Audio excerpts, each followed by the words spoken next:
Part 11. Dressed as a farm boy, he cheated on his way out of the desert. Author, Delayed Flowering. Chapter 101. Chapter 101 Renewed Courage. Mr. Zhang, who was on the side, also quietly breathed a sigh of relief. Those who commit suicide, especially those who have made up their mind not to live. Awakening is the simplest step, but how to make a person who wants to die think about living again is the most difficult. Now it seems that the three old men are fine, and their work was not in vain. He quickly ordered Tao Hongying and others, bake some rice porridge so that they can swallow it. Let the three of them fill their stomachs first. When their stomachs are full, it will be less easy for them to think left. Tao Hongying hurried over with a few women, took out the japonica rice for the children, added water and boiled it. Dr. Zhang gave another half bottle of ointment to Li Laozi. I rub it on their necks twice a day. The bruise will go away quickly. But it's best not to hit the road today. They need to take it easy. Everyone nodded quickly, and then gently carried the old men to the grass bunk in the middle of the camp. The village chief and the other three old men were relieved and their legs had no strength. They were supported and placed in a pile with Uncle Zhao and others to rest. Without the old people as the backbone, the young and strong men in the village got together for the first time and began to discuss taking turns to take care of Uncle Zhao's three climbers. Growth always starts with the fall of the backer. Every day, the old people make the decisions, they just need to follow behind and do the work as told. Now that Uncle Zhao has committed suicide, everyone has realized that the old people are just ordinary people, even people who are more fragile than them. At this moment, all the men are trying hard to pull up their backs, shield themselves from the wind and rain, and protect the young and old. Hand around, I had to rest here for another day. Li Lao-san took a few people with him and made a few sledges. It is larger and stronger than the previous simple sledge. The wood has been roasted by the fire and has a curvature, which saves a lot of energy when walking. Not only can a few old men sit comfortably, but it is also not a problem to put a few children or put up some luggage baskets. The old men were drinking porridge and watching all this silently, with tears falling into the porridge bowls, happy and relieved. Miracle Dr. Zhang sat aside, speechless with envy. You guys are so blessed that you don't know how to be blessed. You have such a good junior, but you still have to hang yourself for a few more years. If I were as lucky as you, I wouldn't be wandering around. The village chief is close to the Li family and knows a bit about the miracle Dr. Zhang. Just now he saw him quickly rescuing the old brothers. At this moment, he asked to keep him. It would be better for that miracle doctor to stay in our village for a while. It would be better for him to stay and take care of him in his old age. Shinai Zhang waved his hand. Let's talk about it then. After saying that, he looked at the busy Li family with a grimace. Along the way, he didn't find out who the hidden master of the Li family was. Could it be that Mr. Yi really healed himself without medicine? Ji Yin sat among the old men, holding a wooden pony in his hand, patting this one and touching that one, trying hard to comfort the old men. Has no idea that Dr. Zhang is secretly trying to get her out. The boys of Jiaxijian no longer go out to have fun, and they all hang out with the old men. This is a task given to them by the family. Look at the old men and don't let them have another chance to be alone. This day passed very quickly with everyone busy. Uncle Zhao 3 ate and slept. They also smeared medicine on their necks and their complexions quickly improved. When they sleep at night, their snoring is loud. It was obvious that he had let go of his worries and slept soundly. Everyone, old and young, breathed a long sigh of relief when they heard the snoring. Non-vegetation, ruthless practice makes perfect. Originally we didn't have many contacts in the village, but after the Li family moved here, we all ate and drank together, fetched water together, patrolled the crops together, and went on the road to escape famine together. The old men are never idle, collecting firewood to boil water, taking care of the children, and keeping watch at night. They have long been an integral part of the group. No matter what difficulties we encounter, it seems that as long as the old men are there, we have a backbone, and it seems that the difficulty is not difficult. Because this family has both old and young, it is complete. If the old men are gone, everyone feels like there is a missing piece in their hearts. And because of this missing piece, their certain sense of security will collapse.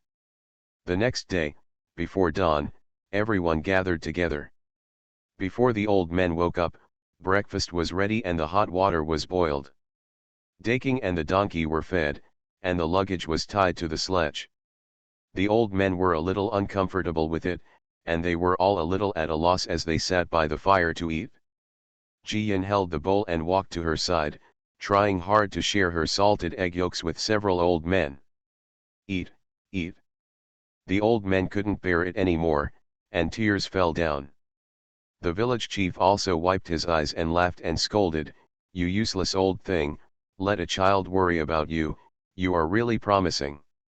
Uncle Zhao wiped his tears, gave him a severe look, ate the egg yolk and porridge, and then stood up neatly. "You have no future. Who was bitten by a snake in the forest back then? I was so frightened that I cried and cried. I was the one who carried you out. That's right, now you have one more foot than us, what's there to be proud of? Once you enter the forest, it's our territory, don't expect your brothers to take care of you in the future." The voices of the three old men were still a little hoarse when they spoke, but their backs were straight. Everyone laughed when they saw the village chief being embarrassed. Uncle Zhao and the others went over to thank Dr. Zhang, and then discussed that they should collect medicine first before entering the mountain. At least make some concoction to prevent insects and snakes, otherwise it is better to be close to the mountains. Once you go deep into the mountains and forests, you don't need tigers and wolves, just mosquitoes can annoy people to death. Of course Divine Dr. Zhang agreed, thinking that few people in the village knew medicine, so he proposed to choose two clever boys to learn together. The villagers were of course happy and started talking about it one after another. When Uncle Zhao and others saw everyone finishing their meal, they tore strips off their tattered clothes and taught everyone to tie up their trousers and sleeves so they could walk more neatly and prevent mosquitoes and ants from getting in. The little ones were bundled up as tightly as they could, and the adults were also warned not to run around. Allow all actions to be followed, including telling an adult when peeing, and then go together. After being so busy, everyone's spirits were high. Old and young, young and old, were twisted into a rope, eager to dig through hundreds of miles of mountains at once. Everything was packed away, and everyone looked at the mountains in front of them quietly, falling silent. The village chief took a deep breath, raised his fist, and shouted loudly. "Let's set out, cross hundreds of miles of mountains, and make a way out. Let's go, let's go." Old and young alike clenched their fists and shouted loudly as if they were sworn to go into battle, to embolden themselves and declare their stubbornness not to bow to fate. As soon as everyone took a step forward, before the soles of their feet landed, they suddenly heard someone crying. "Village chief, wait for us, there are still us, we of you, take us with you." Everyone opened their mouths in surprise, looking at the group of people stumbling closer, with disgust and anger in their eyes. End of this chapter. Dressed as a farm boy, he cheated on his way out of the desert. Author, Delayed Flowering. Chapter 102. Chapter 102. There is no regret medicine in the world. The visitors were none other than Hu Lao-san and others who had left earlier, as well as the family of three who were passing through the city. After a few days of separation, Hu Lao-san and others were already as embarrassed as beggars. Their clothes were dirty, their hair was disheveled, their faces were sallow and their muscles were thin, and their mouths had dry skin, as if they had not eaten or drank for a long time. They didn't have much luggage in their hands, which showed that something bad had happened on the way. The young daughter-in-law and her family of three are doing better. They still have their luggage, but their eyes are full of fear and anxiety. They stepped forward and knelt down without waiting for the villagers to speak, crying heartily. "Village chief, help me, we know we were wrong, we don't dare anymore, please accept us and let's go together. Village chief, help me, there are bad guys on the road who have taken away our luggage and food, we haven't had a bite of food in 3 days. The villagers were really pitiful and resentful. Their kindness allowed them to barely refrain from ridiculing and making jokes, but it was simply impossible for them to rejoin. With a tacit understanding, everyone took a few steps back to stay farther away from this group of people. Hu Lao-san and others became anxious and turned to the Li family to kowtow. "Auntie, Mr. Li, fourth brother, we know we were wrong, and we will definitely change it in the future. Woohoo, save our lives, we really can't survive. Auntie, there are coolies at the gate of the city who are going to be sent to the north to stop the barbarians. We don't want to die, so take us with you, we are obedient, and we can do any job." The little daughter-in-law was also afraid of being left behind, so she quickly pulled the child forward and pinched the child secretly. The child started crying. She also wiped her tears and pretended to be pitiful. "Auntie, if you don't pity us, you should pity the children." Tao Hongying couldn't help but sneer and asked, "Don't you have money at home? Why are you still crossing the city gate? Why are you following us? We are poor and we have no advantage for you to take advantage of." The little daughter-in-law's face turned red with embarrassment, and she really shed tears this time. "Woo, sister-in-law, I was wrong before. Every city gate requires money to buy away. We only have a dozen taels, and we spent them all in Jinan County. You have no money, what does that have to do with us?" Other village women couldn't help but speak. They were so arrogant and proud when their young daughter-in-law left, now they are so relieved. "Didn't you say that you are not the same as us? Yes, you should continue to spend money all the way south. A noble man does not tread on humble grounds. Are you in the wrong place?" The little wife was so ashamed that she wanted to find a crack in the ground to crawl in, but in order to survive, she could only endure it. In the end, it was village chief Li who looked at old Mrs. Li and saw her shaking her head, so he knew something in his heart. He said, "You left when you left. We are no longer together, and we will still fight for our own lives. We have to go into the mountains, and there are many dangers, and we may not be able to go smoothly. You are not prepared for anything, and you can't follow us. There is no way to survive. You should think of another way." After saying that, he waved his hand, and the villagers immediately resumed their previous formation and headed into the mountain. Li Laosi pulled the sledge, took Uncle Zhao, a bag of grain, and 2 baskets, and was the first to get into the forest. The rest of the villagers quickly followed, and at the end of the team was Lu Biatu. His injured arm was tied up, and the other hand held an unsheathed long knife to guard against any accidents. Hu Lao-san and others did not expect the villagers to leave so neatly. No one interceded for them, as if their appearance was a joke. They woke up and wanted to chase after them, but Lu Biatu had already turned cold and slashed at them with his knife. Hu Lao-san screamed and fell backwards to the ground. The family thought he was injured, so they rushed towards him screaming and wailing, only to find that there was no blood at all. He was frightened by the wind of the knife. With such a delay, the villagers had already left without a trace. They had no food, no luggage, and even no hatchets for self-defense, so they did not dare to pursue them. If you can't catch up and get stuck in the woods, you're really dead. Man number 20, at this time, he completely regretted it. Why did I get so obsessed with it that I left the village in the first place? In these troubled times, without support, they are simply like sheep, ready to be slaughtered. What should we do in the future? How can we survive? For a moment, everyone held their heads together and cried heartbrokenly. There is no regret medicine in the world, and there is no reward that does not need to be paid.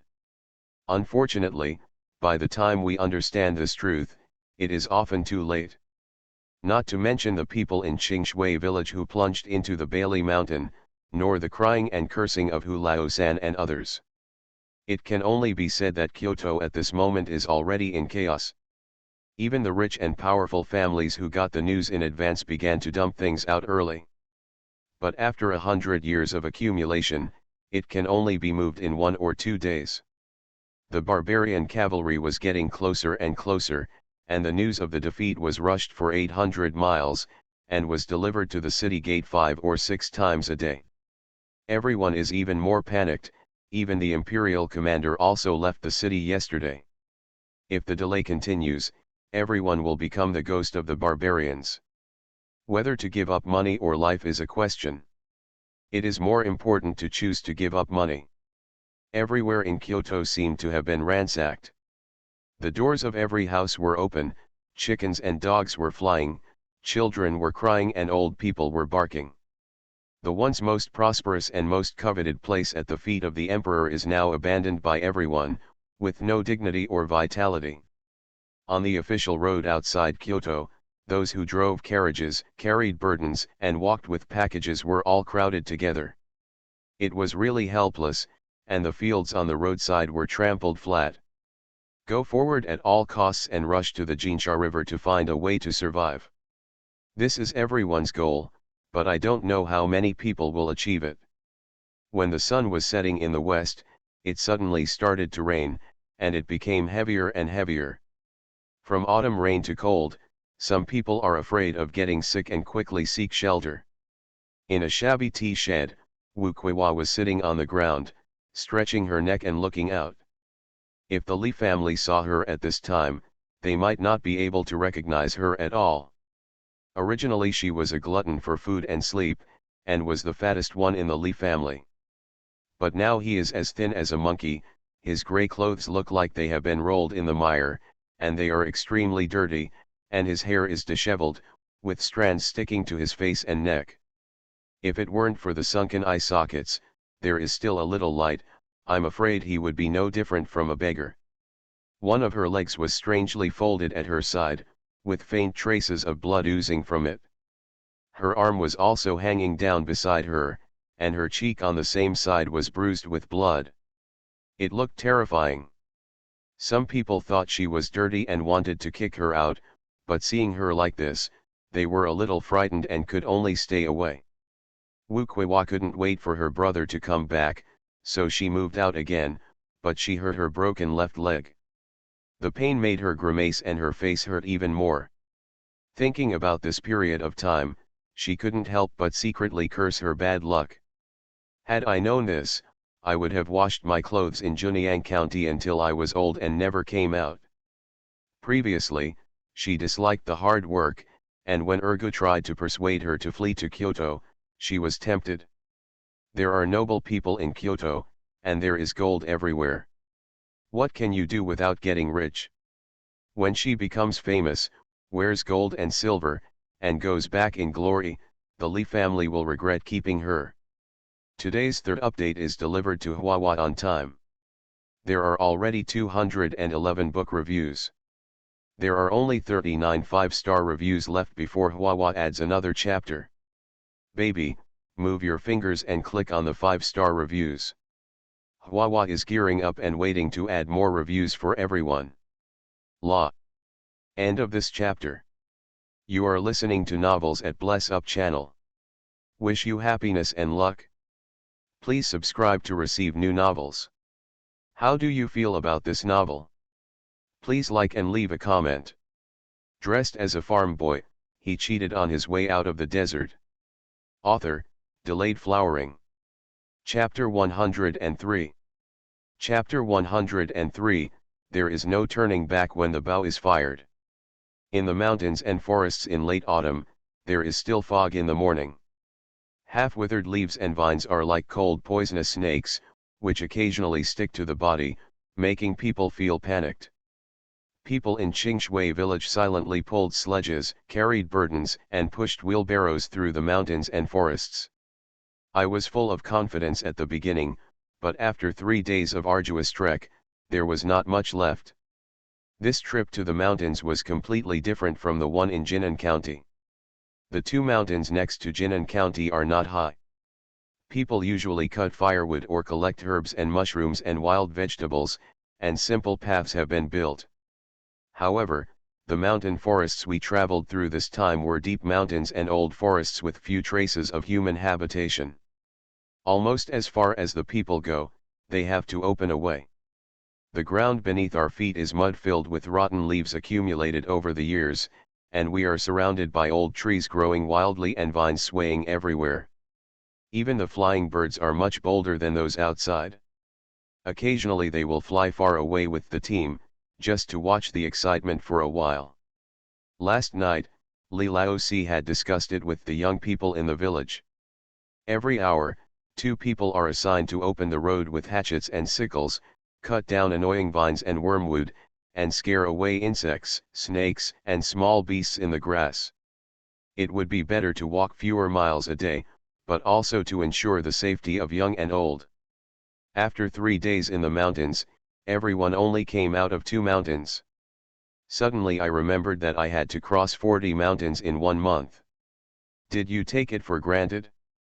But no one wants to think deeply about it. After all, they have already come in. There is no turning back when the bow is drawn. In order to find something to do for themselves and relieve the boredom and fatigue of the journey, the villagers started gossiping and teasing their children. Eventually it evolved into the whole village teaching children to speak. And the main target is good news. The reason is that yesterday, Jiyan was afraid that her mother would be too tired to carry her, so she crawled into Uncle Zhao's arms and rode the sledge in the car. Uncle Zhao loves children the most. He holds good news and teaches her to recognize the weeds and flowers on the roadside. The good news is a bit bleak, the journey is really boring and hard. Uncle Zhao was worried and shouted loudly to Mrs. Li and Tao Hongying who were walking behind. Fu Niu is already over a year old, why hasn't she started talking yet? I remember that the dog in the front yard already spoke smoothly when she was 1 year old. Original Mrs. Li and Tao Hongying were a little anxious when they heard this. Almost as soon as Jiyan's first birthday, the family began to rob and run for their lives. Occasionally, Jiyan will call me Nai or Dad, or say I'm hungry. They didn't take it seriously. Could it be that there was something wrong with the child and he was delayed? So, during the lunch break, Dr. Zhang was invited to examine Jiyan. But after some tossing, the old man came to a conclusion. There's nothing wrong with this kid, he's just too lazy. Please teach him more and tease him more. Jiyan's petty thoughts were exposed like this. She was indeed a little lazy. The child's tongue and throat are not fully developed. She is too lazy to parrot every day and is too lazy to correct it over and over again. It's not too late to start talking until it is fully developed. But the family doesn't think so, for fear that she will become mute in the future. So the whole family, and even the whole village, whenever they had free time, all their thoughts were on teaching her how to speak. Sister, call me brother. Fu Niu, call me uncle. Fu Niu, call me Bo Niang. After this day, I was easy to have a lunch break. Jiyan was full, and a little fell asleep. By chance, a man came over to return the bowl, shaking her little hand and shouting angrily. Fu Niu, call me uncle, uncle. Jiyan got angry and responded loudly, hey. The man didn't react and kept saying, no, it's uncle, uncle. Hey, Jiyan responded clearly again. The man blinked twice and finally felt something was wrong. But everyone around him was already laughing so much that they wanted to roll on the floor. Uncle Zhao even hugged Jiyan and laughed so hard that he couldn't breathe. This girl, ha ha, ha ha ha, there must be nothing wrong with her, this girl is really smart. The man scratched the back of his head, and belatedly realized that he had been taken advantage of by the little girl. He was not annoyed either, he smiled honestly and helplessly. Mrs. Li stepped forward and hugged her granddaughter. She wiped the tears from laughter from her eyes and scolded her granddaughter, why are you teasing your big, strong uncle? You call me uncle. Jiyan reluctantly called out, "Uncle." It was De Zhuang's turn to be surprised. "Oh, Fu Niu understands." Of course, old Mrs. Li was extremely proud. She shared her usual clever deeds with everyone, and on the basis of her granddaughter being blessed, she also added a clever persona to her granddaughter. Jiyan has no choice. In order not to lose her character, she can only start to learn to speak diligently and strive to fight against the unruly tongue and throat. So, on the way forward, in addition to the people near the Li family's sledge teaching a few sentences from time to time, Li Lao also began to take his niece and the children of various families to recite the words while walking. At the beginning of man's life, his nature is good. The sound of reading aloud made everyone forget the fatigue and hardship at their feet, and also added a bit of life to the bleak and even gloomy mountain forest. Everyone was very lucky today. In the evening, we happened to walk to a clearing in the mountains.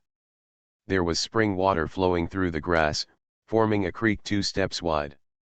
The crowd almost cheered and quickly set up camp. Everyone has become accustomed to it after being away from home for so many days, and their cooperation is extremely tacit. The old people gathered their children and placed their sledges and luggage to form a circle 10 feet in diameter. The young men quickly cut back the dead grass, chopped back branches as thick as their foreheads, and collected large piles of dry firewood. Withered grass is spread in circles, branches are set up, and covered with linoleum to build a simple shelter.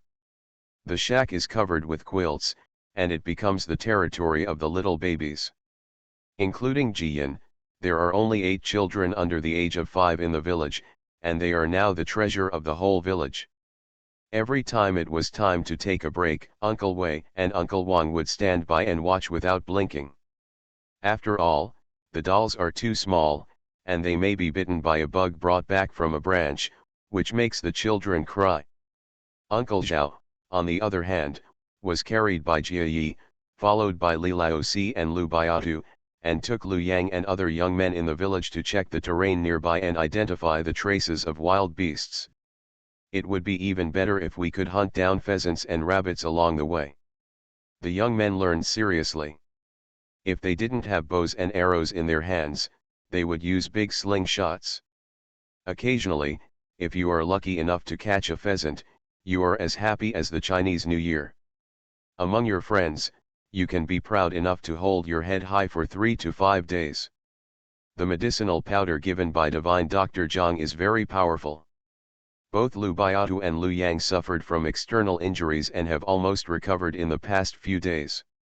The women in the village originally thought that Mrs. Lu would be difficult to get along with. After all, the Lu family is much richer than everyone else. Unexpectedly, Mrs. Lu spoke softly, and was quieter and more polite than Zhao Yuru. Everyone was happy and took her to cook together, dig wild vegetables and pick mushrooms together, and they quickly became familiar with her. The little baby in the shack got into a quarrel over 2 wooden trinkets. Jiyan didn't pay attention and almost got scratched in the face, so he quickly fled the scene. She shouted loudly, "Milk, milk, hug, hug." Sure enough, Mrs. Li ran over quickly. Hearing that her granddaughter was almost scratched, Mrs. Li felt distressed and carried her granddaughter on her back with a bamboo pole. Then she picked up a basket and took her to pick mushrooms. This is so in line with the good news. End of this chapter. Dressed as a farm boy, he cheated on his way out of the desert. Author, Delayed Flowering. Chapter 104. Chapter 104 Stealing Food. Due to the large number of people during this period, it is difficult to do magic, so eggs, duck eggs, goose eggs, and all kinds of vegetables are overflowing in the small space courtyard. "Milk, let's go and pick up the eggs." 5 words, the old lady felt like a shot of chicken blood. She looked around and saw that the other women were about 3 feet away. She quickly carried her granddaughter on her back and walked a few steps further into the woods. When a woman saw it, she shouted, "Auntie, don't go too far, be careful of snakes." Okay, I got it, the old lady responded, and the woman didn't care anymore. She was busy picking mushrooms and simmering mushroom soup for dinner to give everyone a change of taste. Jian took the opportunity to quickly place a bunch of eggs, a bunch of chestnuts, and a bunch of dates in the grass. More than 30 eggs, 5 or 6 caddies of chestnuts, and 5 or 6 caddies of dates. Actually, she wanted to bring out more, but the eggs can be said to be from pheasants, and the chestnuts and dates can be pushed to the diligent squirrels. Others, taking out duck and goose eggs is like a slap in the face at the speed of light. Where can ducks and geese come from deep in the mountains and forests? There are also fruits and vegetables. Where are the fruit trees and the vegetable gardens? Fortunately, she is not in a hurry. She takes her time and there is always a chance. She has neither the plan nor the ability to provide food and drink for the whole village. But when I find an opportunity, I just take out some things and improve the food for everyone. After all, everyone in the Li family is also eating from a big pot, so there is no chance to eat alone. Fortunately, the old lady was easily satisfied. When she turned her head and saw so many things, she wanted to dance with joy. She also knew not to be too showy, so she quickly picked up the eggs, took off her coat, and wrapped chestnuts and dates. Jian lay on the old lady's back. Seeing that the old lady's hair had turned a lot whiter, she couldn't help but feel distressed, so she whispered to the old lady to sit down. She found 2 honey cakes from the space courtyard. This is sold at the big market in my hometown town. It uses honey from the mountains. It doesn't look so beautiful, but it has a traditional taste. One piece is as big as a palm, and it is very affordable and sweet. She went to the market the day before and bought 3 caddies, and brought them all here the next day. The old lady saw her granddaughter holding this weird snack and eating it while squinting her eyes happily. She also took a tentative bite and turned to look in the direction of the camp before swallowing. Jian guessed that she was thinking about her children and grandchildren. She was reluctant to eat such delicious food alone. Milk, eat, give it to my brother at night. Jian tried his best to put snacks into the old lady's mouth. The old lady hesitated for a while, then ate a big gulp. After eating, she helped her granddaughter keep watch. Jian simply took another big apple and ate most of it with her grandma. The grandfather and grandson then returned to the camp carrying eggs, chestnuts and dates. Hong Ying, come on, let's see what I find. I have to say that the old lady was very talented in acting. She called all the women over, and then talked enthusiastically with everyone about how to find wild eggs and how to rob the squirrel's nest. Everyone else was surprised and happy, but Tao Hongying understood this routine operation very well. So, she held her daughter's face, kissed her heavily, and then went to work. The eggs should be boiled halfway, and each of the little ones should replenish their health. Uncle Zhao and several old men who are in poor health, as well as the village chief's aunt and Dr. Zhang, also need one each. In this way, half of the eggs are used up in one meal. Everyone looked distressed, but his subordinates did not hesitate. When you are away from home, there is nothing more worrying than the health of the elderly and children. If one person gets sick, everyone will be worried. You can also put the dates aside, boil the chestnuts, peel them and put them in the porridge, which will not only fill your stomach but also save food. The naughty boys followed him, begging for a handful of chestnuts, and then threw them into the bonfire to burn. When they were cooked, the chestnut kernels were soft and sweet, and they were so happy that they pooped. The first thing Ngxi did was run to feed his sister chestnuts. The boys were not good at their craftsmanship. The chestnuts were roasted black and half of them were burnt. The 2 brothers broke off the good half and brought it to their sister's mouth. He didn't mind the good news either, so he just took a few bites with a smile. Jia and Ngxi just stuffed it into his mouth, and it looked like a black beard grew around his mouth. The 3 brothers and sisters looked at each other and smiled, which made the women envious. The children of the Li family are sensible. The naughty boy in their family only knows how to play wildly and never knows how to take care of his younger brothers and sisters. Jiyan was busy learning to talk with her brothers and making them happy, while she was distracted by steaming steamed buns in the space. After practicing for more than a year, she has become very proficient in controlling space. It's easy to collect grain, thresh and grind it, let alone steam steamed buns. She was not willing to use all white flour. After all, the food stored in the small courtyard was limited. Fortunately, there was cornmeal, half white flour and half cornmeal, added with yeast, fermented, and then put in a pot and burned it. When the work was finally finished, it was already midnight. Everyone in the village had already eaten, and except for the night watchman, everyone else was asleep. The Li family built another piece of linoleum outside the shed to keep out the dew, and the baby slept inside. At the door was the old lady holding good news, and outside were Jia and Jiaxi, Tao Hongying, and Zhao Yuru.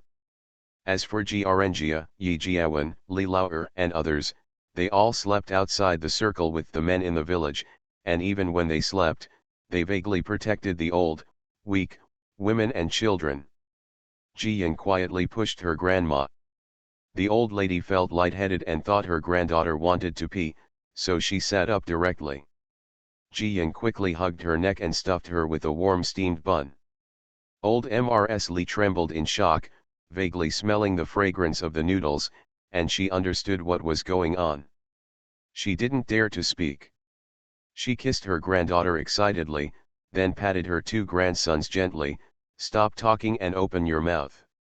Jiaxi Jian was in a daze, but he was obedient and opened his mouth directly. The result was a solid sweetness in the mouth, which made them wake up immediately. Steamed bun. It is still a thin flour steamed bun. I don't know what is added to it, but it has a slightly different sweetness. The two boys' eyes were shining brightly after eating, but they did not dare to make a sound. Just eat hard, chew hard, and the sour burning sensation in your empty stomach slowly disappears. The feeling of being full is so happy. The old lady didn't want to eat even one bite. She had to feed her grandson 2 steamed buns before she stopped. Don't tell anyone to go to sleep. Jiaxi Jian immediately closed her eyes, quietly sipping the sweetness remaining between her teeth, feeling secretly excited, but not daring to say a word. Old Mrs. Li took her granddaughter and went to find her 3 grandsons. Jiaren was alert and woke up when he heard the movement. Mrs. Li directly stuffed him with 3 steamed buns, and then waved her hand gently. Jiaren understood immediately and carefully hid the steamed buns in his arms. After Grandma hugged her sister and lay back down, and after a pause, he called out to Jia Yi and Jia Huan, I think I'm a little scared. Please go with me. Jia Yi Jia Huan immediately stood up, and the 3 brothers walked a dozen steps outside. Tonight, Lu Biatu led his men to keep watch until midnight. When he saw this, he told him, don't go too far. The 3 brothers nodded quickly and found a place that was away from human eyes and not far from the camp. Ji Yi untied his belt to put some water in, but saw that Jiaren hadn't moved. Just as he was about to ask, Jiaren took out 3 steamed buns from his arms, and he was so shocked that his eyes almost popped out. Jia Huan, on the other hand, looked suddenly enlightened. No wonder he smelled the fragrance just now. After a while, the 3 brothers returned to the camp together and continued to sleep. No one knows that they have more warm buns in their stomachs than others.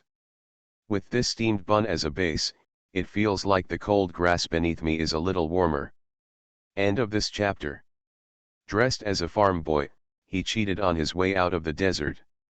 Author, Delayed Flowering. Chapter 105. Chapter 105, It's as sweet as sugar. Early on the next morning, Tao Hongying and Zhao Yuru also ate steamed buns with the help of convenience. Then there are Li Lao Er, Li Lao San and Li Lao Si. While having breakfast, Jiyan drank porridge and glanced at the busy villagers guiltily, feeling a little uncomfortable. After all, this is the time when everyone works together to survive. She took the whole family to eat secretly, which is a bit unreasonable no matter how you say it. But she is just a child, and she cannot expose the existence of space. I can only try my best to protect my loved ones in my own way. Hope to find opportunities in a while to use more food and vegetables in the space. In this way, the villagers can also benefit. The sun rises and the moon sets, dawn and night pass, and everyone advances towards the mountain step by step. Perhaps they have gradually adapted to the intensity, and few of them are tired. But if you eat sorghum and wild vegetable porridge, everyone will lose weight. Seeing this, several old men called everyone to discuss whether they should stop and rest for a day and concentrate their efforts on hunting. At least eat one meal of meat, otherwise everyone's body will not be able to bear it. This proposal was responded to by everyone. It was too painful to hear my stomach growling every day and have to trek hard. The young men are even more happy. They have been learning for so long and are quite familiar with the slingshot, and they are finally going to put it to use. Jiyan always wanted to find opportunities to get things from space, so he wanted to go hunting with him. Li Laosi was afraid of danger, but Mrs. Li interceded for her granddaughter. Fu Niu is lucky, so take the fourth brother with you, maybe you can actually get something good. Li Laosi couldn't help it, so he wrapped his daughter tightly and held it tightly to his chest. He was afraid that his daughter would be behind him and he would not be able to see anything if something happened. Jiyan is also well behaved. She lies in front of her father and rolls her big eyes, refusing to cause any trouble. Li Laosi and Lu Baiatu took Ji Lu Yang, 2 villagers and 2.5 boys selected by Uncle Zhao, and then plunged into the mountains and forests to the south, hunting and exploring the way. At the beginning, everyone was not lucky. They only encountered 2 pheasants, which was not enough to fill the teeth of the family. Seeing that the sun was turning to the west, everyone was a little hungry and anxious. Jiyan even prepared to bring out a few space rabbits, but God couldn't bear to let them down. A wild boar and 2 piglets appeared in front of everyone. The mother and son were wagging their tails as they huddled under the roots of the tree. They had no idea that someone was already eager to put them into the iron pot. As a precaution, Lu Baiatu asked the 2 villagers and the young men to disperse and slowly surround them to prevent the wild boar from escaping. Li Laosi drew his bow and arrow, and when he saw Lu Baiatu, he also raised his long sword. The long arrow in his hand shot out with a whoosh. Wild boars like to wallow in mud ponds most, and the mud shell they roll around is their most natural armor.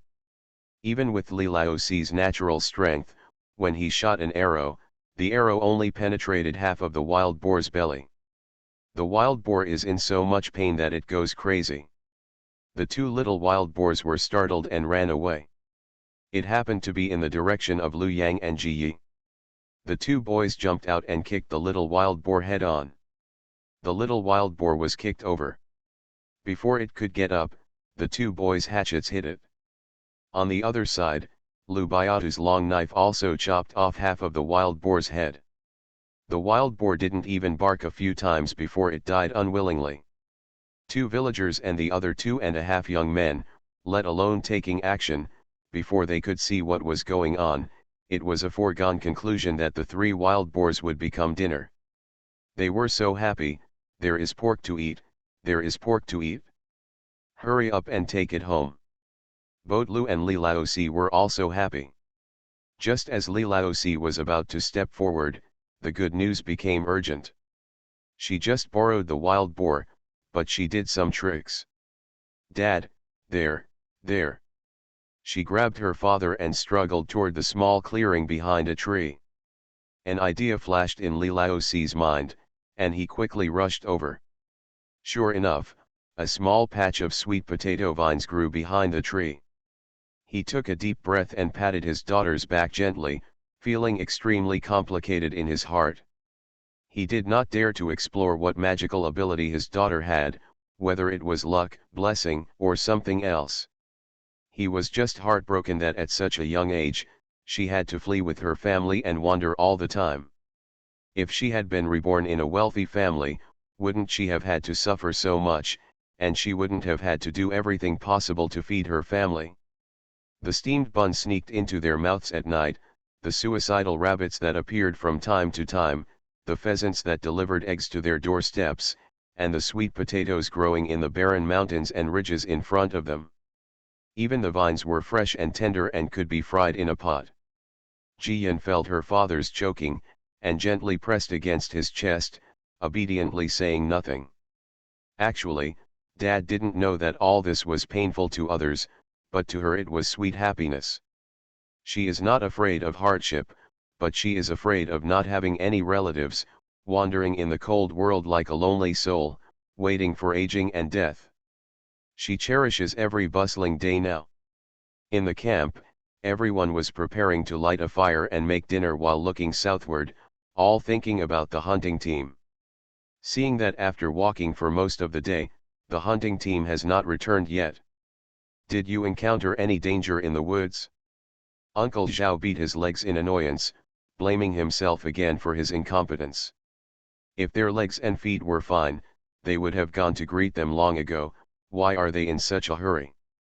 Fortunately, not long after, the villagers guarding outside the forest in the south started shouting loudly. I'm back, I'm back. Wild boar, we've hit a wild boar.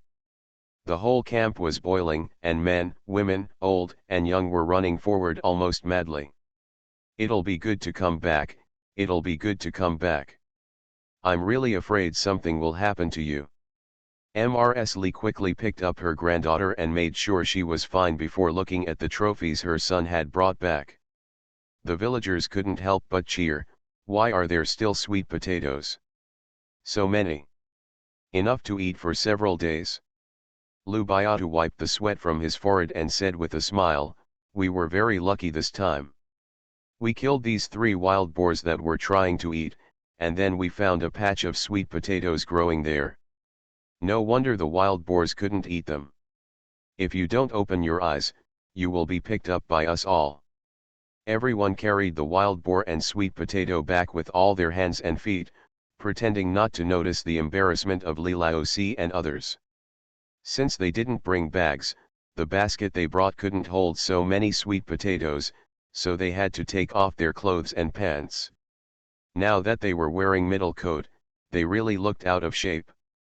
Uncle Zhao and others were also very excited and ordered the villagers to send the wild boar downstream of the water source to disembowel it.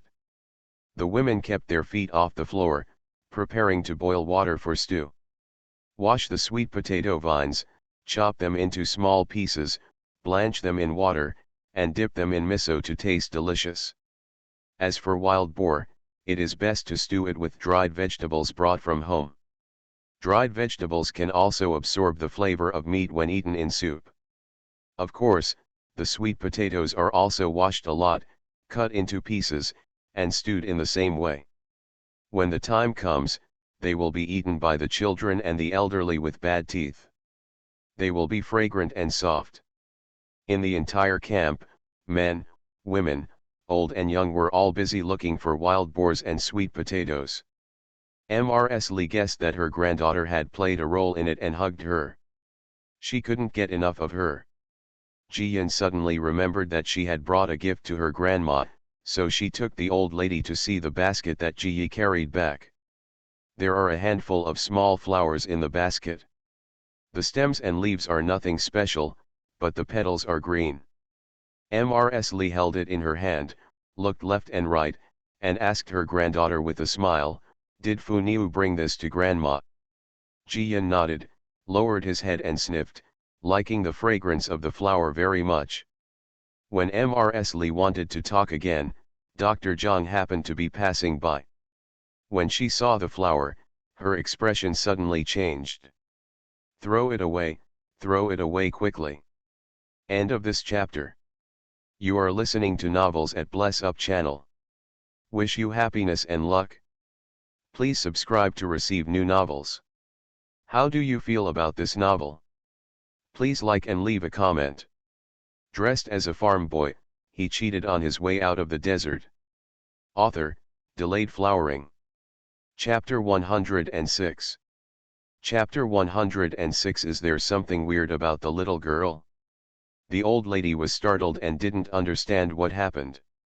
But Dr. Zhang would never harm her.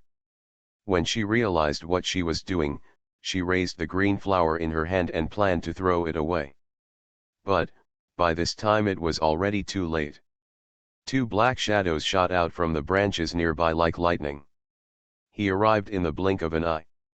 Jiyan was so frightened that his heart skipped a beat and his intuition was not good. She subconsciously put it away. Before she could see what was in the space, Grandma screamed and fell to the ground. A small green snake as thick as a strong man's finger bit her on the arm and never let go. When everyone heard the noise in the distance, they all threw their things and ran over. Li Laozi picked up his daughter and handed it to his wife, and then he hugged me. Old Mrs. Li was shivering in pain, but she still didn't forget to stare at her granddaughter. There were two snakes just now. Did the other one bite my granddaughter? Jiyan was so frightened that he couldn't make a sound at all, and tears were streaming down his face. Why did she just take in a snake? If you put both of them in, how could Grandma be bitten? Shenjiang Dr. Zhang had quickly pulled the belt and tied old Mrs. Li's arms. Then he shouted to everyone, "Get the torch quickly and save your life, it's the Green Beauty."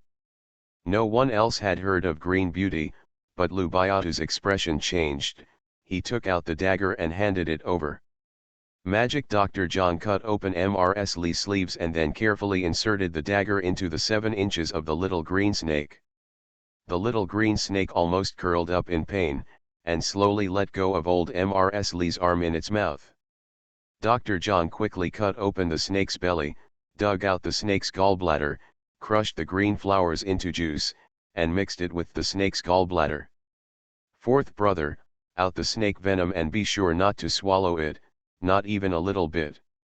Li Laozi didn't hesitate at all, lowered his head, took my mother's arm and sucked it out. One mouthful after another, spitting out almost all black blood. Everyone was so frightened that they didn't dare to breathe loudly. The young and old of the Li family pinched each other's arms and tried their best not to shed tears. They can't cry, the old lady will be fine. Soon, the blood that Li Laozi sucked out finally turned bright red. Dr. Zhang made a sign of the cross on the old lady's arm to make sure there were no fangs left inside, then applied snake gall and flower juice on it, and then quickly bandaged it. Everyone looked at him eagerly. He wiped his forehead and waited for a while before speaking. Fortunately, I was nearby and saved him in time. There should be no life-threatening danger. But I'll take a look tonight and don't get too hot. As long as you get through it, you'll be fine. With one sentence, everyone finally dared to breathe. It's so scary what's going on, why was my aunt bitten by a snake? That's right, didn't we all apply the herbal juice given by Dr. Zhang? We haven't encountered any snakes in the past few days. My aunt is blessed with great fortune. Fortunately, Dr. Zhang is by my side. Lu Biatu saw that Dr. Zhang was really tired and didn't want him to bother himself, so he talked to everyone. This snake is called the Green Beauty. I heard a few words from my friends. This snake only mates once every 3 years. When mating, it needs to look for a green flower. The fragrance of this flower is what the snake likes best and it can make her mate. Female snakes lay more eggs. Dr. Zhang also nodded and pointed to the remaining green flowers. These two snakes must have been eyeing this flower. When the flowers were picked back, they went crazy and followed them all the way back. It was only then that they discovered it earlier. The fangs are not left in the old lady's flesh, otherwise even Deluo Jinxian will not be able to save her. Everyone trembled in shock and subconsciously took a few steps back, staying far away from the flower. At this point, Divine Dr. Zhang suddenly remembered and asked, "That's not right, there is only one snake here. Where is the other snake?" These words completely frightened everyone crazy. Those who carried children, those who dug through shacks, and some who moved baskets and luggage. I'm afraid that the snake is hiding somewhere and will come out to cause trouble in the middle of the night. Only the Lee family did not move, because the old lady was holding Jian in her arms, and Jian was crying so hard. It was obvious that this matter had something to do with her. But Ji cried even harder, I picked that flower, Weavua, I didn't know a snake would bite grandma. Jian also cried so much that she hiccuped. It was she who saw the beautiful flower that she let her brother pick. Of. Li Lao picked up his son and scolded him with red eyes, why are you crying? It's useless. Be careful next time and don't do stupid things again. It's more important to take good care of your grandma now. Li Laozi carefully picked up his mother and walked to the shack. Every family has taken the children away. Mrs. Li lay down in her bed, and Jiyan immediately struggled to crawl to the side and stayed motionless. Ji also squatted outside the shack and refused to leave.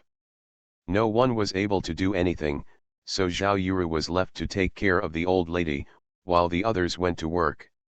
At this moment, the rest of the villagers couldn't find the little snake, so they had no choice but to give up. The pork dinner that was supposed to be delicious was less sweet in the mouth because of this incident. First of all, everyone is worried about Mrs. Li, and secondly, they are even more afraid of the mountains and forests. Nowadays, just a small snake can kill you. If you go further in, you still don't know what dangers there are. Everyone in the Li family ate some randomly and then went to guard the old lady. Shen Zhang almost dug 3 feet into the ground just now, and he didn't know what he wanted to find. It seems to be the little snake that disappeared, but it also seems to be more than just a snake. He tugged at his beard irritably, and suddenly saw the Li family's shack, and his heart skipped a beat. When he was in the Li family, Mr. Ye liked the little girl from the Li family the most. Just now, when the 2 snakes pounced towards me, Mrs. Li happened to be holding this little girl. Could it be that all the weirdness comes from the little girl? He then shook his head vigorously to drive away the ridiculous idea. The baby who is just over 1 year old cannot understand what he is saying. He must be thinking too much. Jiyan didn't know that Dr. Zhang was already interested in her. Even if she knew, she had no time to pay attention to it. The old lady was poisoned by snake venom, and in modern times she needs to be injected with serum. Although the poisonous blood was sucked out of the old lady's wound and medicine was applied, there was still some residual poison. Otherwise, Dr. Zhang would not have warned him that he would have a hard time tonight and that only by getting through it could he be completely out of danger. Her space courtyard did not have anti-snake venom medicine, so she had to use freeze-dried powder. Enhancing immunity should also help the old lady fight against residual poisons, right? She didn't care if it was useful or not, she just asked Zhao Yuru for water. Zhao Yuru saw that the old lady was not making any movement, so she went out and poured half a bowl and brought it in. Jiyan and his wife held it in their hands, placed it beside their bodies, quietly put in the freeze-dried powder, and were about to feed it to the old lady. Zhao Yuru didn't know there was something good in the water and wanted to stop it, but Jiyan insisted, drink, grandma, drink. Zhao Yuru also wanted to ask Dr. Zhang, but Tao Hongying came in. Sister-in-law, give it to mother to drink, Fu Niu won't harm her grandma. Zhao Yuru had no choice but to help Tao Hongying pick up the old lady and feed her half a bowl of water. I don't know if the water really worked, or if Li Laozi was very thorough in taking the drug. After staying up until midnight, Mrs. Li didn't have any fever, but she got up and drank half a bowl of porridge. The young and old of the Li family were relieved, sitting or lying down, barely closing their eyes. Even the good news was so sleepy that I couldn't bear it, so I huddled next to my grandma and fell asleep. At this moment, the camp will finally usher in rare peace. But no one knew that a greater danger was quietly approaching. The small river flowing in the distance washes away the bloodstains left by the slaughter of pigs by the river, and then slowly sends the smell of blood out. Today is the fourth update. The fourth chapter is an additional update with book reviews of 250. The next update will be updated when the book review reaches 300. Keep moving your fingers and give 5-star reviews. Ming Gran don't tell secrets. If you want more lots of 5-star reviews, Huahua is eagerly waiting for everyone. End of this chapter. Dressed as a farm boy, he cheated on his way out of the desert. Author, Delayed Flowering. Chapter 107. Chapter 107 Inexplicable Fear. Before daybreak, all the old and young men sleeping outside woke up. It was too cold. Someone shouted in a daze, "Is it frost? It's too cold. I dreamed that I would fall into an ice hole and freeze to death. Yes, we have to find a way to camp again. We can't sleep in the open air like this. The sun will come out soon." The night watchman couldn't bear it anymore. Seeing that everyone was awake, he took the time to lie down by the bonfire and squint for a while. In the Li family's tent, Jiyan didn't hear any movement outside, but she woke up suddenly. It's also cold, but it's a creepy coldness. Obviously she was lying on a thick mattress with a quilt covering her body, but she felt cold from the inside out. She got up, dazed for a moment, and quickly touched her grandma's forehead. Fortunately, the old lady did not have a fever. The old lady opened her eyes when her granddaughter touched her and tried to sit up. Her face was pale and a little weak. But she still picked up her granddaughter and coaxed her with a smile. "Fu Niu is worried about grandma." "Don't worry, grandma is fine. She's fine." Jiyan's nose felt sore and she hugged her grandma's neck. "Good morning, grandma." Okay, grandma will get better soon. Grandma is also going to send Fu Niu off to get married. Fu Niu, don't be afraid." Zhao Yuru and Tao Hongying heard the noise and woke up. "Mom, how do you feel? Are you feeling better? Is there anything uncomfortable?" The two daughters-in-law were both filial, which made Mrs. Li smile even more. "It's just a little weak, but everything else is good. There's still a lot of broth from last night. I'll give my mother a bowl of noodles. She'll be full faster if she eats the good ones." Tao Hongying was happy and hurriedly arranged for her mother-in-law's breakfast. Old Mrs. Li has a strong temper and never wants to owe others anything, so she gave one more instruction. "Okay, let's make an extra bowl for Dr. Zhang. I'm afraid it caused a lot of trouble to others last night." Tao Hongying and Zhao Yuru quickly responded and got up to get busy. By this time, it was already very bright in the sky, and most people in the camp were awake. Only the half-grown children are still snoozing, and the little ones are dreaming sweet dreams with their fingers in their mouths. Only good news, leaning next to grandma, talking to the old lady, refusing to let her feel lonely. "Grandma, eat again." Mrs. Li kept guessing and said with a smile, "You mean grandma didn't eat pork, right? Don't worry, your dad can hunt, and grandma can still eat it in the future." Jiyan turned around and looked outside. The little fat man held an orange candy in his hand and quietly stuffed it into grandma's mouth. The fragrance of oranges and the sweet taste immediately made the old lady feel energetic. She was a little reluctant to eat such good food. But her granddaughter covered her mouth to prevent her from spitting it out, which really made her dumbfounded. In the end, she could only enjoy such sweetness alone. "Don't mention it, sugar is really a good thing." Soon, my burning stomach felt much better, and I was no longer so weak. Seeing the good news, I regretted it even more. Before traveling through time, why didn't I buy a few more pounds at the market? This kind of mixed candy that I often ate when I was a kid doesn't have a candy wrapper, but it's very sweet. When she bought cakes, she bought 2 kilograms. At this moment, Jian also woke up and crawled to the shed on hands and feet to see grandma. The two boys also have good noses, and the first thing they said was, "It's so sweet." "Yes, it's sweet." Jian felt a little guilty and quickly stuffed each of them with a candy ball.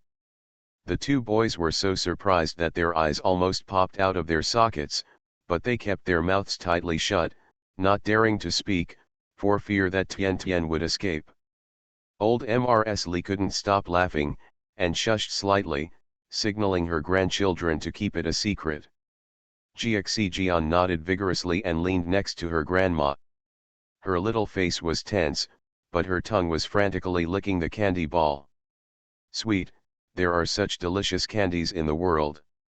Jiyan giggled at her brother's amusement, but she still felt something was wrong and couldn't help but shudder again. Original Mrs. Li and Jiaxi Jian immediately pulled up the quilt and wrapped her into a ball. Soon, Li Laosi asked Dr. Zhang to check the old lady's pulse. Zhang Shenai glanced at Jiyan with his left and right eyes, and saw that she was huddled in the quilt, with only a white and tender face showing, and her big eyes blinking. Look, such a fat girl is so happy. He became more and more sure that he was wrong. He wanted to find the hidden master, and he became a little obsessed. Don't worry about it. It's completely fine. I will be recovering for a few days. Remember to eat well and get plenty of rest. Dr. Zhang felt his pulse and spoke. The young and old of the Li family who gathered at the door of the shack breathed a sigh of relief and smiled. Tao Hongying quickly brought 2 bowls of broth noodles and invited Dr. Zhang. The miracle doctor, I have also made a bowl of noodles for you, please stay and eat together. Dr. Zhang nodded. Tao Hongying was good at her craftsmanship. Even though most of the food she ate on the road was sorghum, rice and wild vegetable porridge, it still tasted very good. What's more, it was noodles cooked in broth. Just smelling the taste made him feel greedy. Opened. Old Mrs. Li was reluctant to eat by herself. She hugged her little granddaughter and shared one bite at a time. She quickly drank all the noodle soup. The good news is not polite. If she doesn't eat, Grandma will definitely not be able to eat steadily. There are many opportunities on the road, and she will continue to secretly feed her grandma. In the camp, everyone is also eating, and the food is equally delicious. 1 large, 2 small, and 3 wild boars, which is logically a lot. However, there are nearly 100 people, old and young, and they have not had any food or water for many days. If they really work hard to eat a meal, it will barely be enough. Fortunately, last night I took out the fat and deep-fried most of the jar in oil, so I can add it to stews and porridge later. After the village chief finished eating, he carried a piece of fat and thin pork belly to the front of the Li family's shack. Hongying, your mother didn't eat pork last night, so I left a piece for her. You can take a look and clean it up. I made it for her to eat on the way to replenish her strength. Okay, thank you, uncle. Tao Hongying quickly picked it up, took it and stuffed it into the salt jar at home, and marinated it. This way it won't go bad easily, so you can cut it into as many pieces as you like when eating. Li Laosi looked at the sky and asked the village chief, Uncle Zhao and the others are back. Uncle Zhao felt something strange when he got up early and took the villagers to wander around the area. Before the village chief could respond, Uncle Zhao was already limping over with an anxious look on his face. Something's not right around here, it seems unsafe, we need to leave quickly. What's wrong? Everyone was worried and turned to look at the nearby mountains and forests. They seemed to be quiet and there was nothing different. Uncle Zhao shook his head, I can't tell what's wrong, and I can't see any traces, but something is wrong, so leave as soon as possible. No one asked any more questions, they quickly packed their things and prepared to leave. Everyone has to leave, and it won't take long. Uncle Zhao was walking around, telling everyone to streamline things as much as possible and to travel a lot today. This time, Li Laosi and Ji Yi were at the end of the line, while Lu Biao led the way. The team should be compact and not too long. Everyone was a little nervous after hearing this, and even the children did not dare to make trouble. It's good news, Dad must carry it. In this case, she will stay at the back of the team. Soon, everyone set off. Uncle Zhao sat on the sledge and kept urging everyone loudly, "Faster, hurry up. Watch your step, don't sprain your feet, don't delay your journey." Jiyan hugged her father's shoulders tightly and turned her head to look back from time to time. Although she couldn't see anything, the quiet mountain forest made her feel inexplicable fear, and her heart was pounding. End of this chapter. Dressed as a farm boy, he cheated on his way out of the desert. Author, Delayed Flowering. Chapter 108. Chapter 108, Targeted by a Wolf. Everyone walked for half a morning before stopping to rest. Everyone, young and old, was exhausted. Uncle Zhao's face improved a little, but he ate some solid food, drank some water, and urged everyone to continue on their way. Luckily, after walking for more than an hour, everyone found a cave halfway up the mountain. The cave is only the size of a room, which can barely accommodate the elderly and the young. Uncle Zhao looked around and decided to set up camp here. Everyone sat down tiredly and relaxed.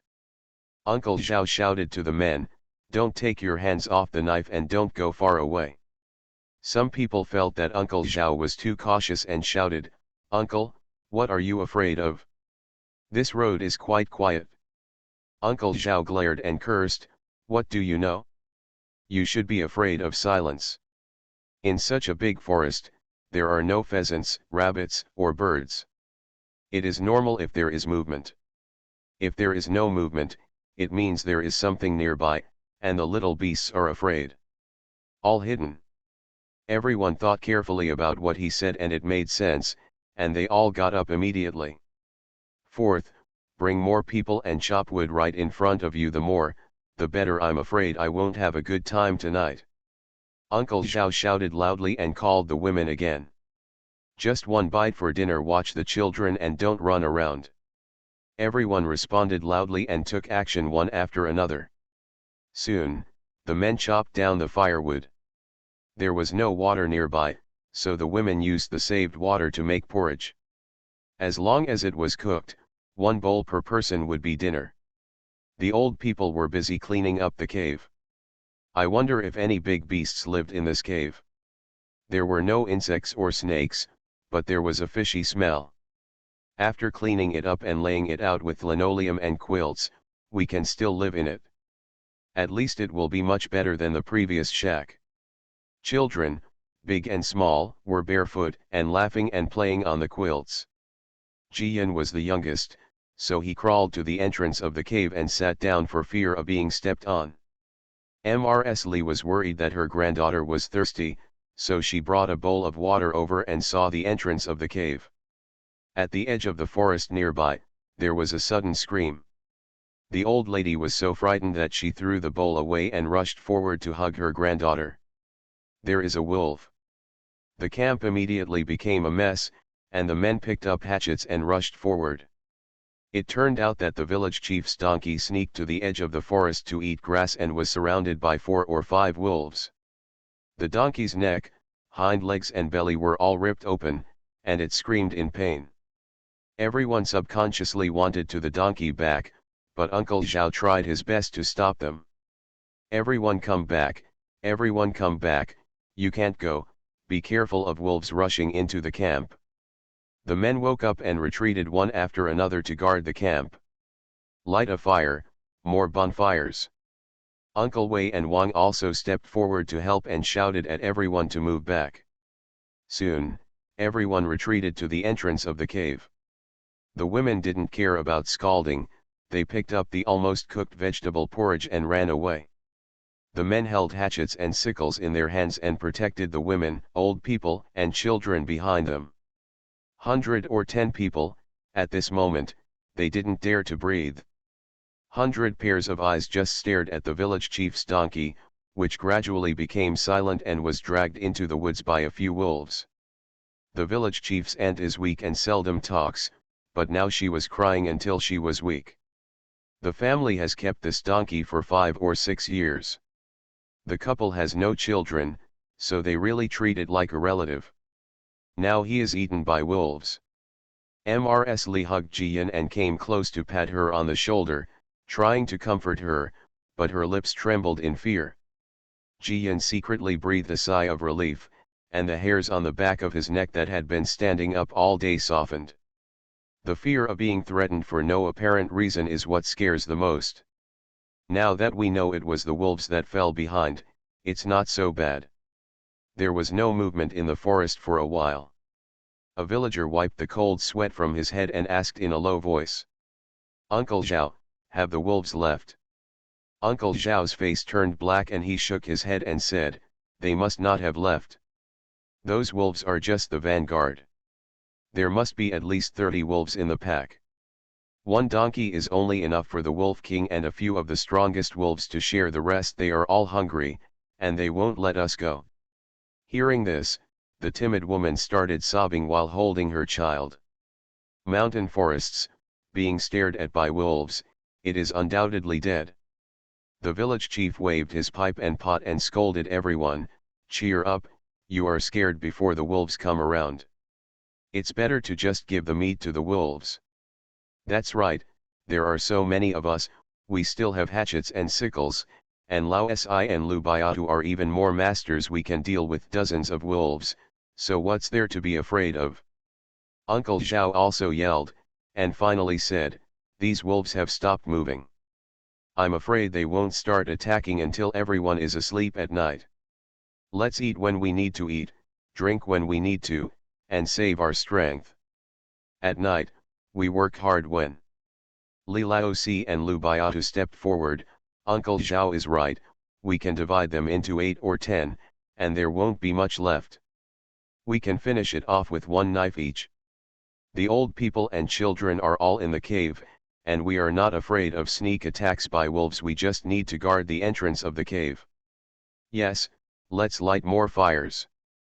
Grind your knives and come at night to chop down a few of them. We can also make wolf skin coats to wear in the winter." After all, they were all young and strong, and they held hatchets in their hands. When the old men encouraged them, and everyone was emboldened, they became energetic and responded loudly. The camp gradually became active again. They took turns eating, guarding the entrance of the cave, lighting bonfires, adding firewood, and were busy but not in a hurry. After dinner and a brief tidying up, Uncle Zhao, the village chief and others divided the young men into small teams, with 7 or 8 people in each team, rotating every hour to guard the entrance of the cave. Beside the entrance of the cave were women such as Tao Yanjing, who also had wooden sticks and even spatulas in their hands. Further inside are the young people, and the innermost and safest place is the old people and the little ones. Ji-Yan guessed that the wolves would not attack when it got dark, so she lay in her grandma's arms and went to bed early, thinking about getting up in the middle of the night and helping with the vigil. Although she was just a little doll and everyone thought it was of little use, and indeed she was of no use at all, she just didn't feel at ease. Finally she has a new home, and a family who loves her like a treasure, and she doesn't want to have the slightest chance of losing it. Unfortunately, she was too tired from being tense during the day. This sleep was very deep. In her dream, she was feeding chickens and ducks in the small yard. Suddenly, a big bad wolf jumped out and took the chickens away. She was so angry that she cursed. The big bad wolf? She suddenly shivered and woke up, using her hands and feet to crawl towards the entrance of the cave. The old lady was awakened. She stretched out her hand and felt that her arms were empty. She was also startled. She finally found her granddaughter crawling away through the faint light, so she chased after her. Just when she was about to pick her up, she was stunned by a pair of green eyes outside the cave entrance. "The wolf is coming, the wolf is coming, get up quickly, the wolf is coming." The old lady screamed at the top of her lungs, waking everyone up instantly. Including a few men on night watch, they were almost scared out of their wits. All the men jumped up, picked up their hatchets, and began to chop without even seeing where the wolf was. The wolves were so angry that they thought they had found a good opportunity, but it was ruined by a little baby and an old lady. The Wolf King let out a long howl, and upon receiving the order, the wolves opened their mouths and charged forward like crazy. Wolves are not as big as tigers, black bears, and even less powerful than wild boars. But wolves are the smartest beasts, and when it comes to team fighting, they are surprisingly terrifying. End of this chapter. You are listening to Novels at Bless Up channel. Wish you happiness and luck. Please subscribe to receive new novels. How do you feel about this novel? Please like and leave a comment. Dressed as a farm boy, he cheated on his way out of the desert. Author, Delayed Flowering. Chapter 109. Chapter 109. A Tragic Victory. At this time, even if it was suddenly discovered, it broke the plan. The wolves still have a clear division of labor. Some wolves harass the front, while others attack from both sides. This caused everyone to be in disarray, and soon someone was scratched on the arm and screamed in agony. Uncle Zhao and the others were waving hatchets in their hands and were more fierce than anyone else, shouting and cursing at everyone. "Hold on, let me chop you to death, don't be afraid, the more afraid you are, the less strength you will have. Behind us are our wives and children, our parents. If we retreat, they will be eaten by wolves. Hold on." Lu Biatu's experience in walking in the mountains and forests is not as rich as that of Uncle Zhao, but his skill at hand is not bad. Especially the Li family's sword in his hand, which was long and sharp enough. He could kill and wound 2 wolves almost in one glance. Li Laozi also gritted his teeth and chopped one head to death. A wolf tried to rush over his head, but he pulled its hind legs and threw it away. Ji Yi and Lu Yang's faces were pale and their arms were decorated, but they did not take a step back. Seeing this, the rest of the villagers also became emboldened, howling and fighting desperately with the wolves. In the cave, the old people hugged their children and huddled together, not daring to make a sound. Old Mrs. Li hugged her granddaughter tightly and missed her son and grandson outside. She felt like she was fried in oil. Tao Hongying and Zhao Yuru stayed close to the entrance of the cave, trying to embolden the women. "Don't be afraid, if a wolf rushes in, we'll fight it together, and we'll kill each of us at once, we must not let the wolf enter the cave. You must kill them, don't let them take the children away." The women were trembling with hands and feet, their teeth were chattering, but they did not leave the entrance of the cave even a step. They are mothers, and they cannot retreat if anyone retreats. Ji Yin was holding on to her grandma's collar. She could only watch helplessly as the wolves and the villagers fought in a melee, feeling so anxious that she wanted to vomit blood. At this moment, some pieces of earth suddenly fell from the entrance of the cave and hit her on the head. She took a breath of air and shouted, "There are wolves up there." Mrs. Li suddenly raised her head, and 2 wolves fell from the sky and jumped directly into the cave entrance. Old Mrs. Li threw her granddaughter directly into the hole, jumped up and grabbed one of the wolf's legs. Tao Hongying and Zhao Yuru were also so frightened that they also pulled the other wolf. The 2 wolves were stopped and turned around to give them a hard bite. Original Mrs. Li and Zhao Yuru's arms were bleeding instantly, and their faces turned pale from the pain, but they still did not loosen their grip. The women screamed, raised their spatulas and stone sticks, and beat the 2 wolves as hard as they could. Even the old man in the cave touched the stone and hit the wolf's head hard. At this moment, everyone forgot about fear, where they were hurt, and where they felt pain. These 2 wolves must be killed, and they cannot be allowed to hurt the child. Lu Biatu's daughter-in-law pulled out a dagger from somewhere, rushed forward and hugged the wolf, and the dagger pierced the wolf's neck directly. The wild wolf was unwilling to give in and bit her shoulder hard, but he died in a short time. There was only 1 wolf left, and his head was bleeding from being smashed. He finally realized that he was afraid, so he cut off his tail and tried to escape quickly. This all happened too suddenly, and I said it slowly, but in fact it only took a few breaths. The men outside tried to rescue him, but it was too late. On the other hand, the wild wolf that escaped was turned around and slashed in the back by the village chief, causing him to fall to the ground. This reminds everyone, hit the waist, the wolf is afraid of the waist. The elderly and children were almost attacked by wolves, which completely stimulated the blood and anger of the men. They didn't care about getting hurt, and almost fought to get bitten, and they wanted to kill the wolf in front of them. The wolf pack's strategy failed and most of them were killed or injured, so the Wolf King decided to retreat. But Li Laozi didn't want to let it go. Today it was already a sworn enemy. If a wild wolf were let go, he would follow them all the time, looking for opportunities to take revenge. Kill them, don't spare any of them, otherwise you won't be able to sleep in the future. Yes, kill them all, wolves hold grudges the most and cannot be left behind. Uncle Zhao was bitten on the leg, and he and the village chief fought back to back against two wolves. Their faces were covered with wolf blood, and they were as brave as they were on the battlefield. Either they will die today, or we will be consumed by them in the mountains and forests. Kill hard. The villagers have become numb from wielding the swords, and do not remember the pain. They only remember how many wolves are left. Li Laozi vaguely heard that his mother seemed to be crying, and his heart felt like a knife. He gritted his teeth and ran out directly towards the Wolf King. As long as the Wolf King dies, we will definitely win today. The Wolf King was also annoyed. He thought it was the fat on his lips, but he didn't expect that he would be wiped out when he saw it. It jumped up directly and rushed towards Li Laozi's neck. Li Laozi stepped aside and struck back with a knife. Lu Biatu then rushed forward, and Lu Yang and Ji Yi even ran away. For a time, the battlefield extended from the entrance of the cave to the edge of the forest.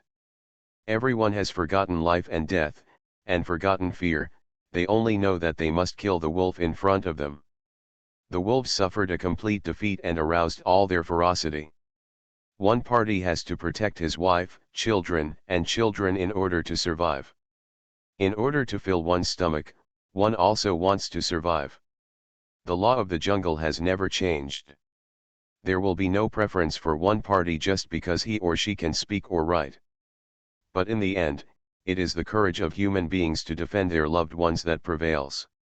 In front of the cave entrance, the last wolf was hit the head with a stick. It whimpered and tried to crawl away, but was stabbed again and its head was completely chopped off.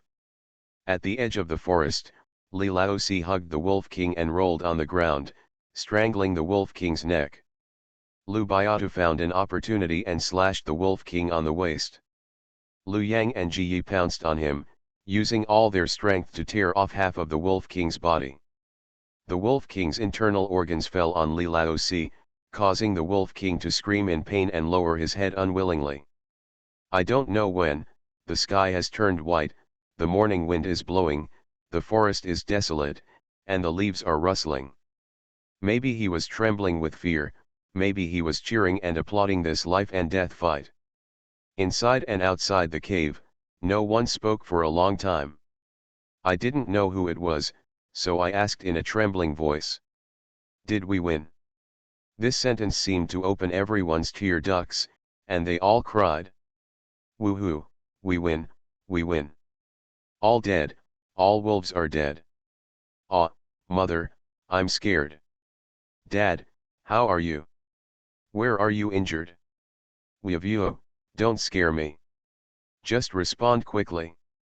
Old men cried, children screamed, and women frantically searched for their husbands. The joy of being reborn after death made everyone cry out. There is happiness, fear, and even pain. Mr. Zhang, please help me, please help me. My leg was bitten with a piece of flesh. The village chief and Uncle Zhao stumbled towards the edge of the forest. Fourth, Mr. Lu. Li Laozi's chest was almost scratched by the Wolf King, and now it was covered in blood, which was particularly scary. He endured the pain and stood up, holding Lu Biao's head, and looked at the entrance of the cave. The villagers also looked over. The eyes of 110 people met together, and Li Laozi raised his fist high. We have won. We are victorious, everyone shouted crazily, shouting until tears splashed down, and they cried and laughed at the same time. The village chief wiped away his tears and quickly helped them back to the cave entrance. Magic Dr. Zhang was so busy that he wished he had 8 hands. He shouted to the 2 boys who usually collected medicine with him to help, and quickly applied medicine and bandages to everyone. But too many people were injured and there was simply not enough medicine. At this moment, Jia Huan suddenly started crying loudly. "Brother, uncle, look at my brother's hands, my brother's hands." Everyone subconsciously looked over and saw Jiaran leaning next to Jiawan. His right hand was dripping with blood and only half of his palm was left. Everyone gasped, Jiaran's right hand is useless. Today's third update is delivered on time. There are only 22 5-star book reviews left before the next 4th update of Wawa. Keep moving your fingers and click on the 5-star reviews. Wawa continues to squat in the corner and wait silently for everyone. End of this chapter. Dressed as a farm boy, he cheated on his way out of the desert.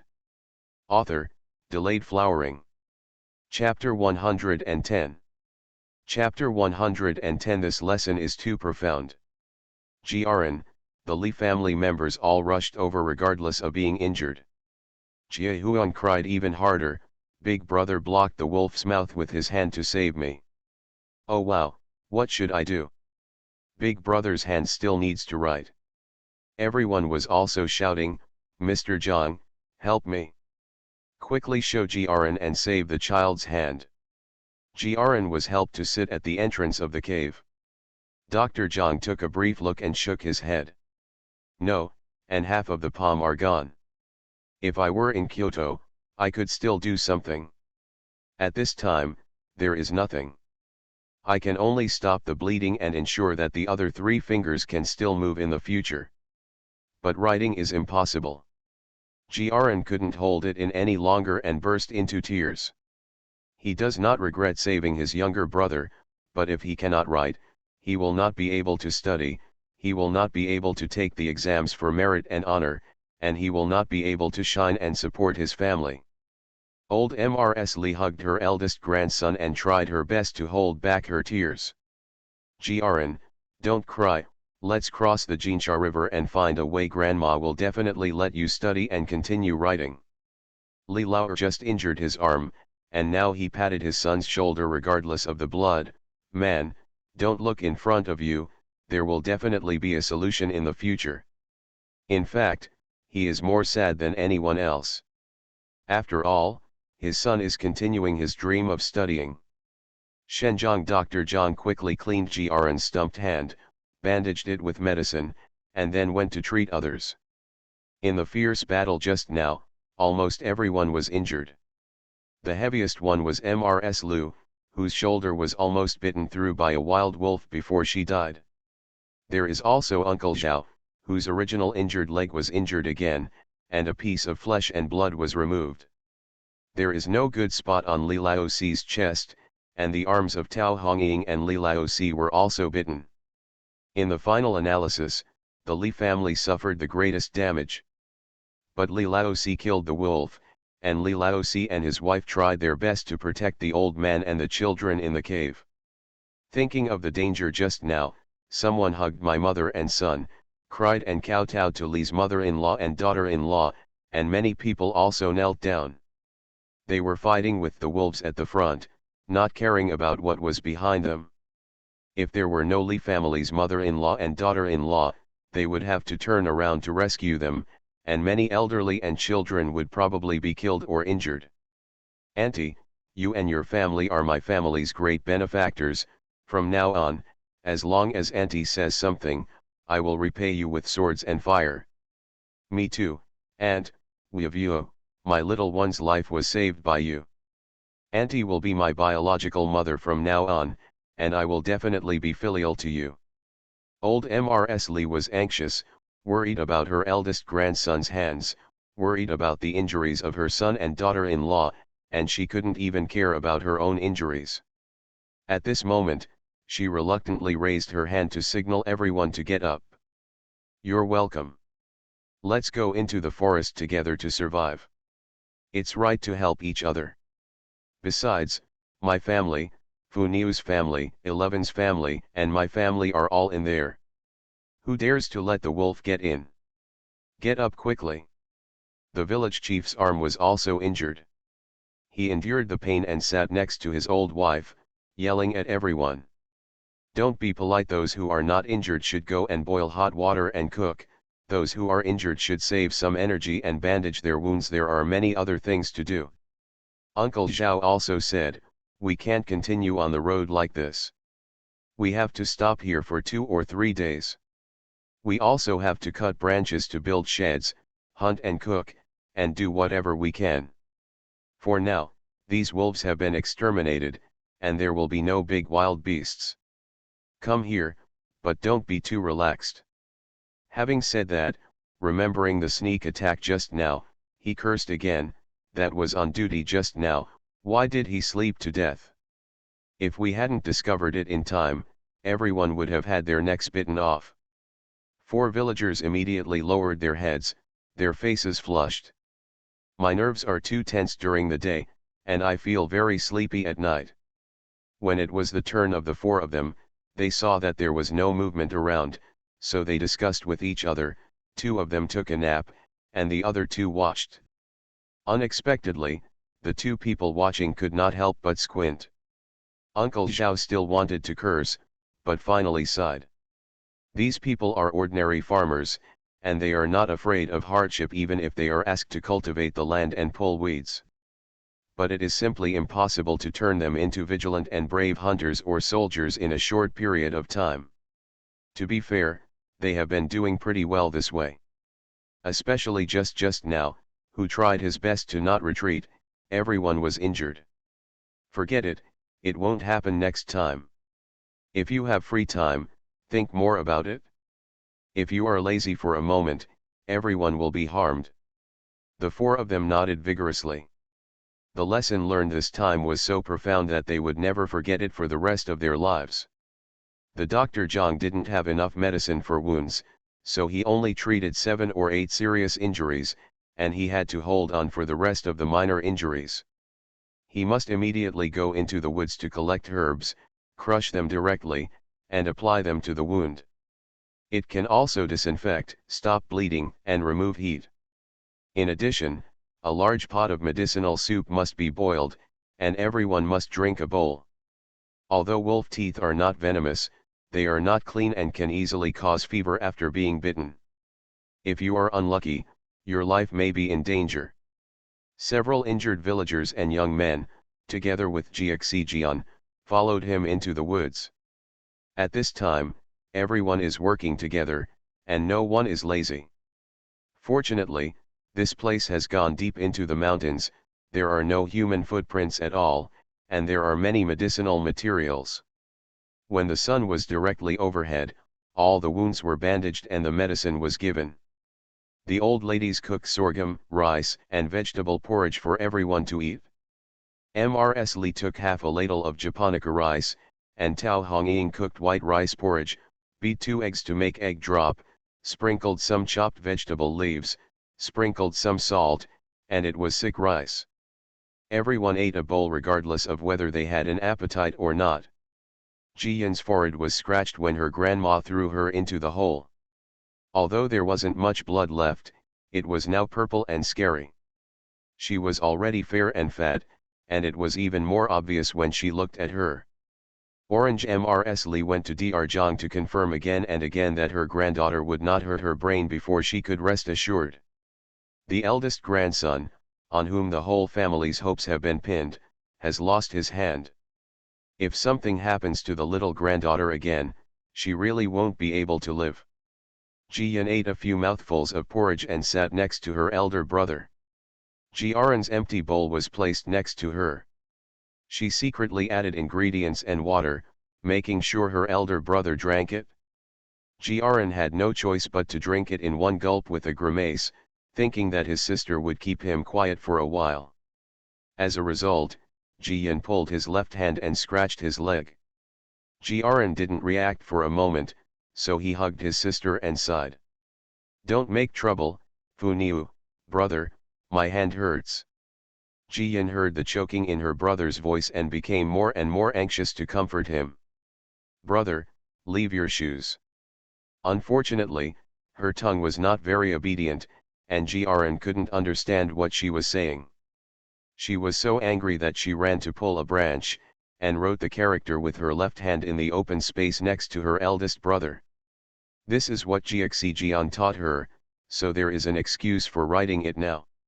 Sure enough, Jiren immediately sat up straight and his eyes lit up. "That's right, my right hand is useless, so I can still practice writing with my left hand." The imperial court did not explicitly stipulate that people with disabilities could not take scientific examinations.